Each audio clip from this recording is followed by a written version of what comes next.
Over the past couple of years, there's been some significant change in the Mercedes world. And that brings us to an obvious question. What the hell am I talking about? Because there's been a ton of change from Mercedes over the past couple of years. Switch to an EV propulsion system, all the screens inside the car, and of course the reinterpretation of the SL. But all of that pales in comparison to the first thing you notice about any car, and that is design. Now, how shall I put this nicely? Not everybody has loved this particular change, von Stuttgart. Apparently there's been a change in direction. Yes, a change in direction that nets something far more attractive, but also something that resembles a car. You remember those old school cars.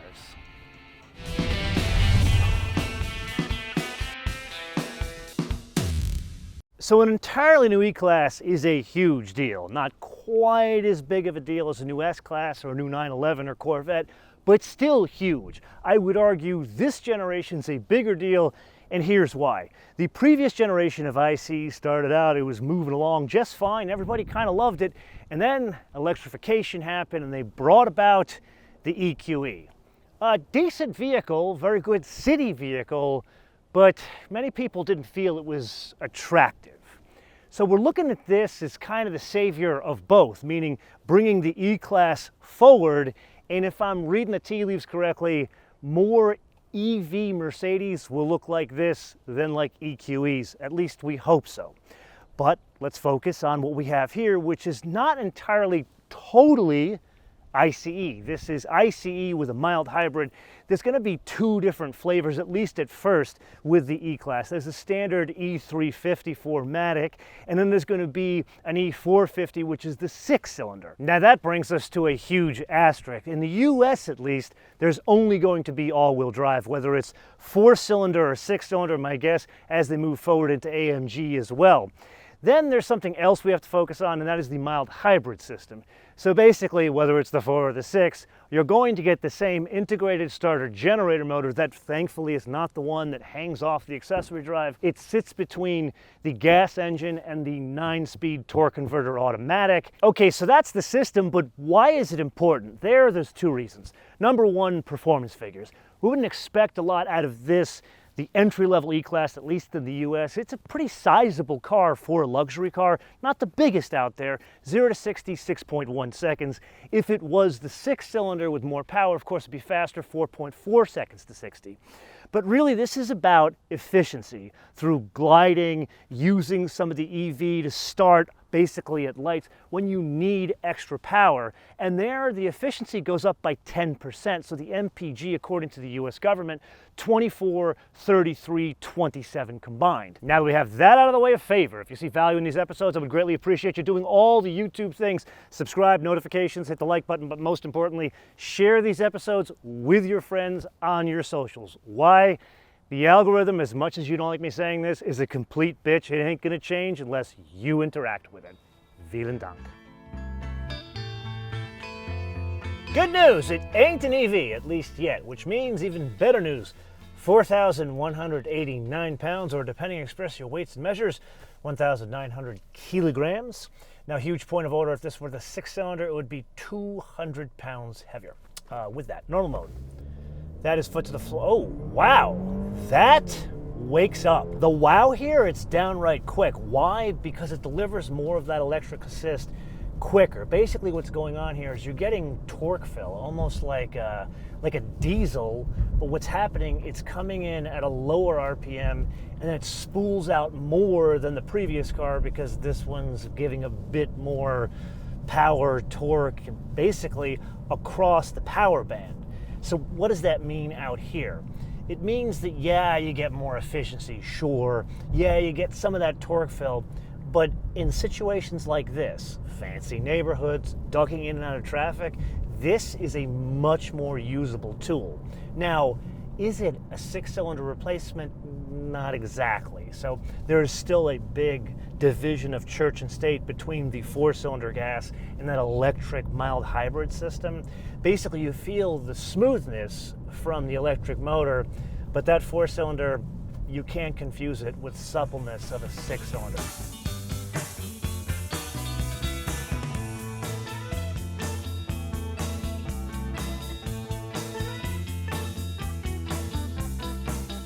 So you and I need to have a discussion about details. Yes, we started this entire episode with a discussion of design. That's probably the biggest detail, and let's get this out of the way right at the top. This is an attractive vehicle. Mercedes-Benz absolutely needed that. This is, yes, a baby S-Class, but it's not Russian nesting dolls. It's got its own presence to it.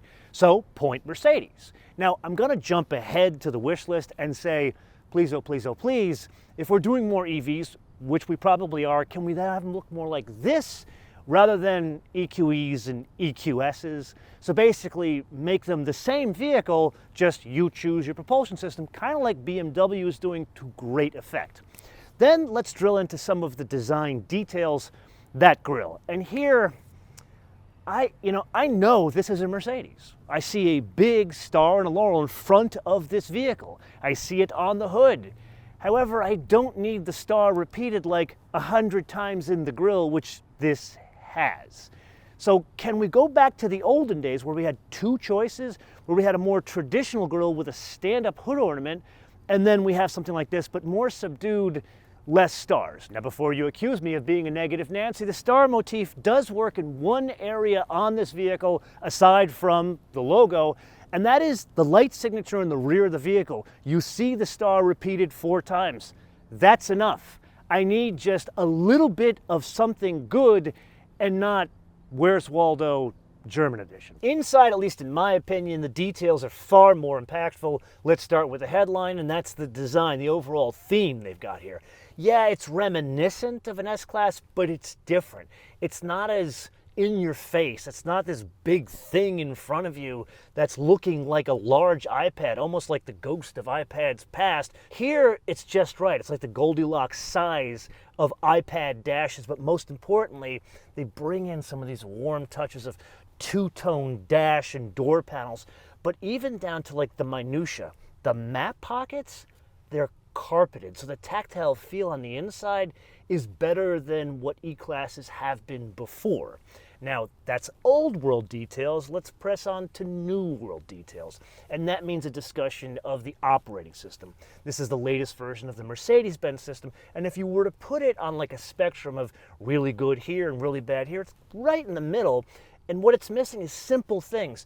2 or 3 knobs to have control over a vehicle so you're always not using your finger to look at a screen. But here's where I'm gonna sound like good old Opa. You should keep your eyes on the road, and that's what's missing with even this update. Yeah, they've got a faster processor. You can notice when you go through different menus, it's quicker, but it's still not to that point where it's ready for prime time with voice control, no matter what you think about voice control. And then they layer on more. Now, I think of a Mercedes as people who are mature, but apparently the kids today have become mature because this has a web browser. That's all fine and good. It's got a Zoom app so you can be productive in your vehicle. And then falling under the heading of, I just don't understand, Angry Birds in your Mercedes in the front of the car. I get it, for kids that would be in the back of the car and you'd want it here, but why in the front of the car? Maybe it's me, like I have the mentality of a 3-year-old and no practicality, so perhaps you could take the opportunity to educate me. Is there an audience for Angry Birds with those types of apps in a Mercedes? Comment below.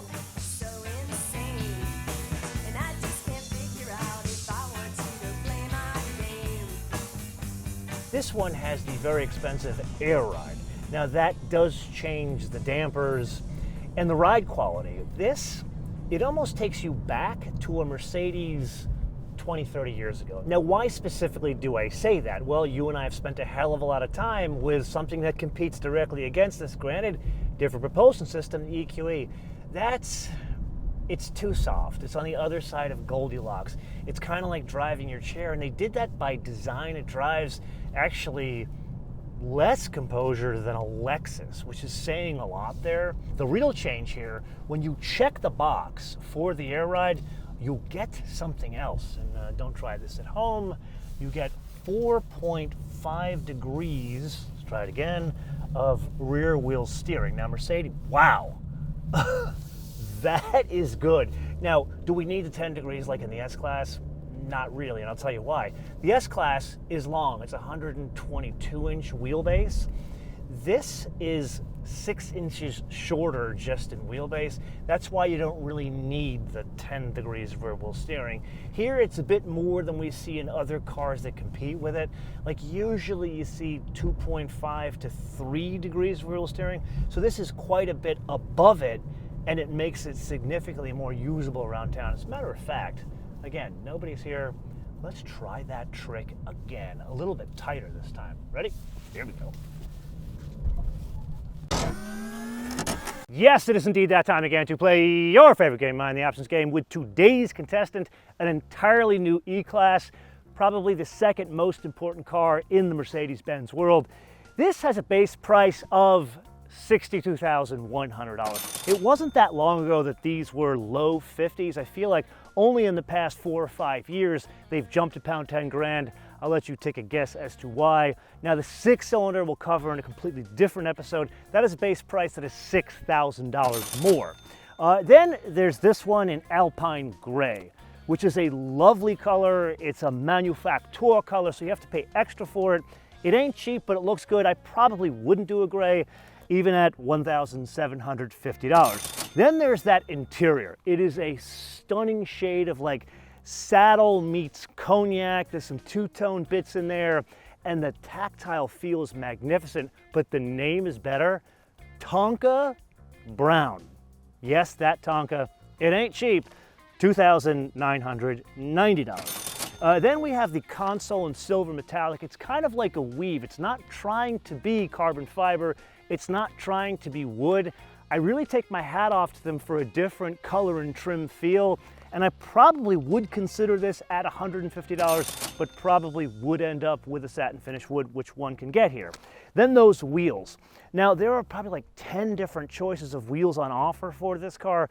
None of them are good. This is the best one. It's still not the most attractive that it could be with this otherwise classic design. 21-inch wheels. It's an AMG design, and it ain't cheap. $3,050. Then let's head back inside the car, and remember the hyper screen from the EQSs and the EQEs? This is a similar kind of thing. They call it the super screen. Why do they call it the super screen?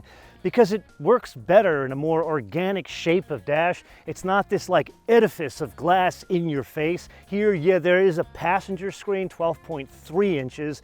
Only works when there's a passenger in the car. Otherwise, basically, it's useless. That whole system is $1,500. Then the driver's assistance package, that's the level 2 autonomy. Funny, that price hasn't changed over the past 10 years, $1,950. Then we press on to the digital light package. We've learned in many other Mercedes, it works in conjunction with level 2 and other safety systems to project images out in front of the car to get your attention. Neat touch, $990. Then the winter package, that's the heated steering wheel as well as the heated windscreen. That is $450. Then the leather package, basically what that does, it adds a vented seat and changes the top of the dash. It's not leather, but it looks like leather. Nice touch for $800. Then remember we talked about the suspension. It ain't cheap to get the air ride and the 4-wheel steering. $3,200. Put another way, that is 5% of the base price of the car. Then we press on to the Pinnacle package. Basically, there's 2 different trim levels. There's the entry and there's the Pinnacle. Now this adds a fascinating potpourri of bits. First and foremost would be the head-up display, then the active lights, then the sound system changes. And the best way to describe it, it's as if each front seat has a subwoofer in it. It's like a visualizer of some sort. I don't know if I like it, but I will say it's strangely arousing. Then there's the illuminated grille. Oh, what you're hearing there? Those are peacocks that are interrupting us. Yes, in Palos Verdes Peninsula, there are wild peacocks roaming around with these fascinating colors. Sadly, they won't come over and say hello, but at least they're screaming at you. But back to the grille. I don't know how to put this. Why do I need you to know that it's a Mercedes at night when I know it's a Mercedes? That's always been my problem with these illuminated grilles. They seem to be getting more popular, but that's just me.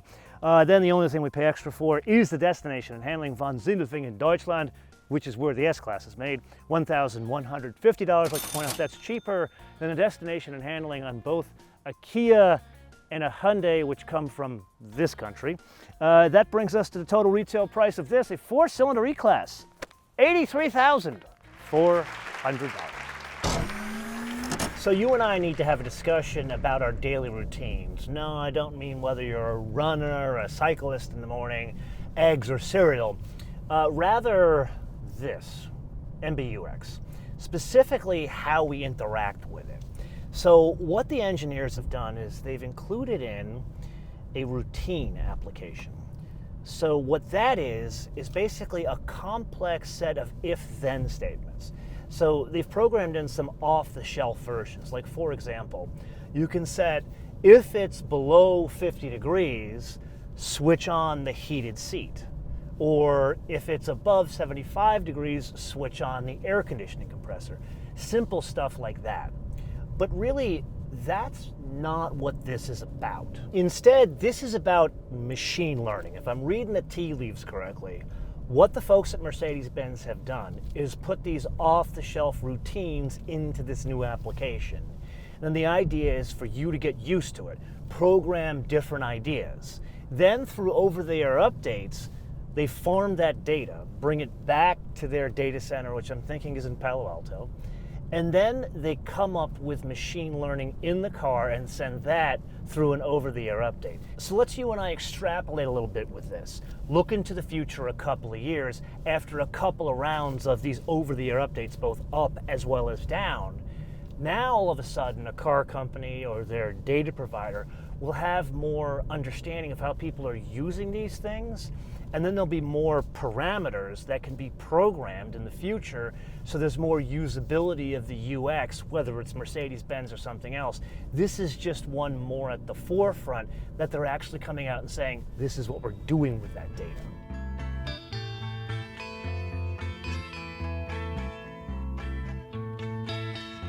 So let's pick up the conversation from that machine learning, because there's a lot of moving parts here. See what I did there? Now hidden under a much more attractive carrying case. And all of it we've seen before. It works better here. Everything's more efficient, there's more power, it's more usable. But the machine learning, this is important because this is the first time that a manufacturer's coming to us and saying, look, here's what we're doing now, and this is what we intend to do in the future, which brings us to the wish list. Couple of things going on here. Number one, complete transparency with what you're going to do with this data. Not just one of these things where it's a click-through screen on the system. Perhaps like user groups with owners. Perhaps YouTube videos where there's a series of what you're doing with the data, where you have people in your Palo Alto design studio that say, this is exactly what we're doing. I would go so far as saying it may bring people to the level of comfort where they may want to hand over more data in exchange for a better quality product. But I am one man, and this is the point of the episode. I turn around to you guys to opine in the comments below, or via our social media, MotoMan TV, all one word, MotoMan TV, all one word, Facebook, Twitter, and Instagram. And with that, if you found value in this episode, I would highly suggest you watch our first drive review of this car's direct competitor, just one with an electric propulsion system, the BMW i5. You can see that episode here. Until I see you in the next episode, bis später.